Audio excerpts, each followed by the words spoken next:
Saya mau cerita. Ada dua orang sahabat yang tinggal di sebuah desa kecil di Italia. Sebut saja nama mereka adalah Pablo dan Bruno. Mereka adalah anak muda yang memiliki impian yang tinggi. Mereka sering berkhayal bagaimana kalau suatu hari nanti mereka menjadi orang terkaya di desanya. Keduanya merupakan orang yang sangat ambisius. Yang mereka perlukan adalah sebuah kesempatan. Pada suatu hari, kesempatan itu pun datang. Kepala desa memutuskan untuk mempekerjakan kedua anak ini untuk membawa air dari sungai ke sebuah penampungan air di tengah desa. Keduanya masing-masing membawa 2 buah ember dan segera menuju ke sungai. Menjelang sore, keduanya telah mengisi penampungan air sampai penuh. Kepala desa menggaji mereka masing-masing berdasarkan jumlah ember air yang mereka bawa. Wow, Pablo dan Bruno senang sekali. Ini berarti impian mereka akan segera terkabul. Mereka sulit percaya jika mereka bisa mendapatkan rezeki sebanyak ini. Mereka bekerja lebih keras lagi setiap hari agar bisa mengangkut air lebih banyak. Namun, Pablo mulai merasakan ketidaknyamanan. Ia tidak yakin pekerjaan ini bakal buat impiannya terwujud. Punggungnya nyeri dan kedua telapak tangannya lecet-lecet. Kian hari, kian takut saat harus pergi bekerja. Ia pun mulai berpikir keras mencari akal bagaimana caranya membawa air dari sungai ke desanya. Pablo mendapatkan ide. Bruno, saya punya rencana. Daripada kita mondar-mandir bawa-bawa ember setiap hari, kenapa kita nggak sekalian aja buat sebuah saluran pipa dari sungai ke desa kita? Saluran pipa? Ide dari mana itu? Seru Bruno. Kita udah punya kerjaan yang bagus, Pablo. Saya bisa bawa 100 ember sehari. Saya akan jadi orang kaya. Di akhir minggu, saya bisa beli pakaian baru. Pada akhir bulan, saya bisa beli seekor sapi.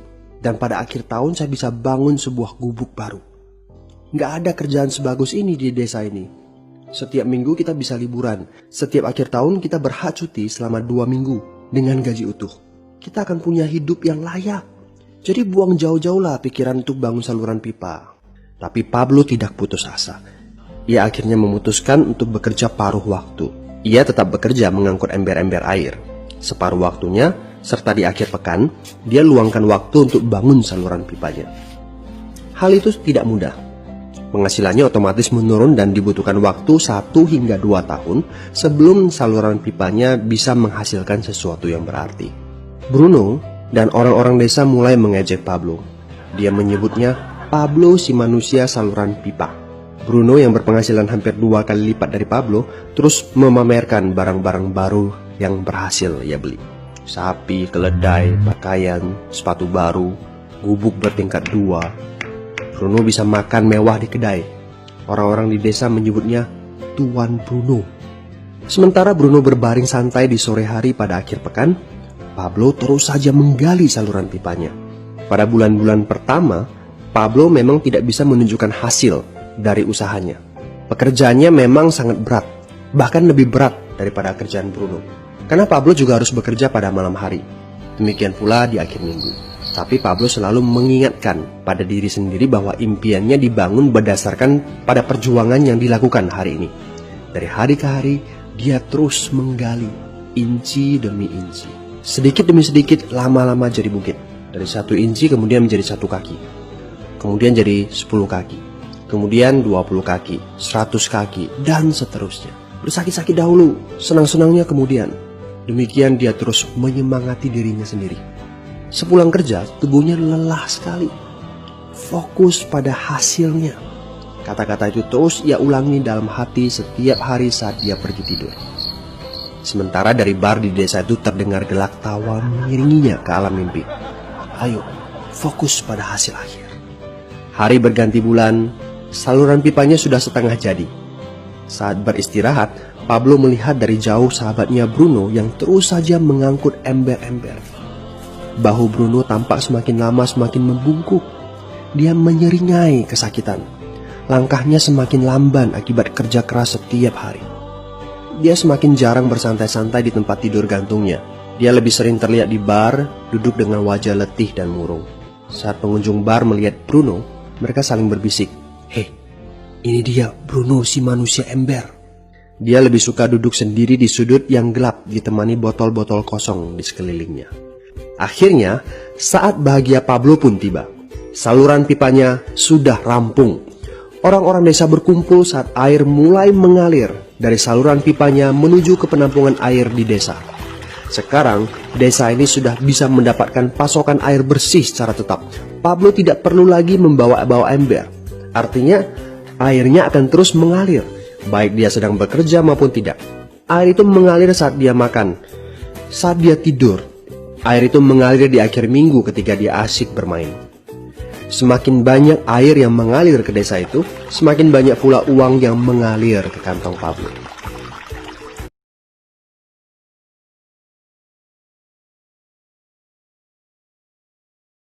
Apa moral dari cerita ini? Pertanyaan yang paling penting untuk kita renungkan adalah, siapakah Anda? Seorang pembawa ember atau seorang pembuat saluran pipa? Apakah Anda hanya mendapatkan penghasilan jika Anda datang ke tempat kerjaan, seperti Bruno pengangkut ember? Atau Anda termasuk orang yang bekerja hanya sekali saja, kemudian Anda dibayar terus-menerus, seperti Pablo pembuat saluran pipa?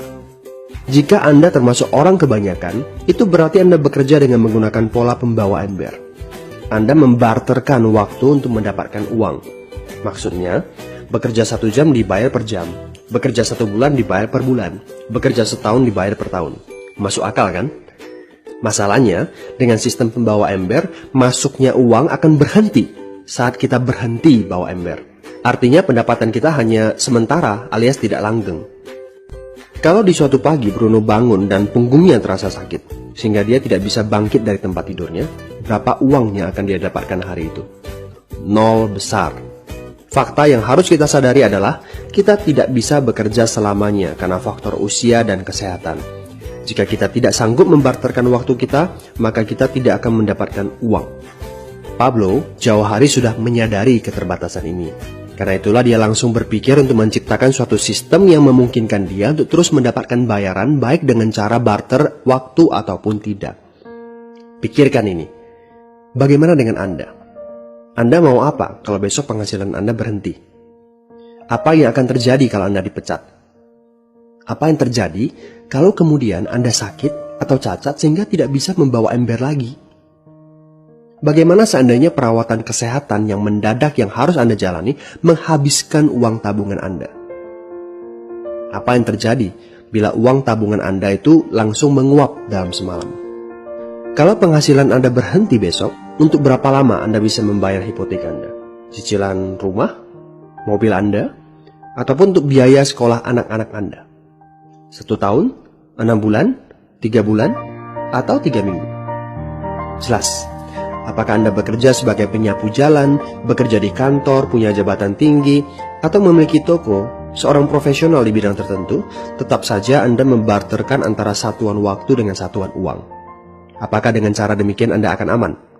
Satu-satunya jalan untuk menciptakan keamanan yang sesungguhnya adalah seperti yang dilakukan oleh Pablo, yaitu membangun saluran pipa saat Anda masih bekerja sebagai pembawa ember. Dengan membangun sebuah saluran pipa, Anda cukup mengerjakan pekerjaan sekali saja, capeknya sekali saja, tetapi Anda akan dibayar terus-menerus. Saluran pipa ini akan memberikan Anda penghasilan walaupun Anda sedang tidur ataupun Anda sedang main. Penghasilan ini juga akan terus Anda peroleh setelah Anda pensiun, pada saat Anda sedang sakit ataupun cacat sehingga tidak bisa bekerja, dan juga dalam situasi darurat. Inilah yang disebut sebagai penghasilan pasif. Anda tahu, saat ini kami sedang membangun saluran pipa yang akan memberikan penghasilan pasif. Mau tahu caranya? Hubungi teman yang meminta Anda untuk menonton video ini. Dia punya akses untuk informasi yang Anda butuhkan. Mintalah video lanjutannya, atau jika memungkinkan, bertemu langsung dengan teman Anda.